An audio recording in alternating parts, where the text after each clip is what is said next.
மேகதாது அணை கட்டுவதற்கு உரிமையும் கர்நாடக அரசுக்கு தற்போது இல்லை. ஏற்கனவே உச்சநீதிமன்றம் தீர்ப்பு வழங்கப்பட்டு விட்டது.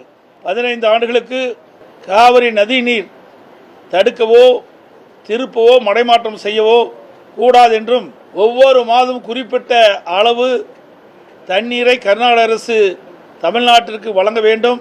கிட்டத்தட்ட ஆண்டுக்கு 177.25 டிஎம்சி தண்ணீர் தமிழ்நாட்டுக்கு வழங்க வேண்டும் என்ற தீர்ப்பு வழங்கப்பட்டிருக்கின்றது. அந்த தீர்ப்புக்கு எதிராக கர்நாடக அரசு இன்றைக்கு செயல்பட்டு கொண்டிருக்கிறது. வன்மையாக கண்டிக்கத்தக்கது. இது குறித்து முதலமைச்சர் எந்த விளக்கும் அளிக்காமல் இருப்பது வருத்தம் அளிக்கின்றது. அதோடு இன்றைக்கு திராவிட முன்னேற்ற கழகம் இந்திய கூட்டணியோடு கூட்டணி அமைக்கப்பட்டிருக்கின்றது. அதில் காங்கிரசும் இடம்பெற்றிருக்கின்றது. இந்தியா கூட்டணியில் காங்கிரசும் இடம்பெற்றிருக்கின்றது. இன்றைக்கு கர்நாடகத்திலே காங்கிரஸ் ஆட்சி நடைபெற்றுக் கொண்டிருக்கிறது.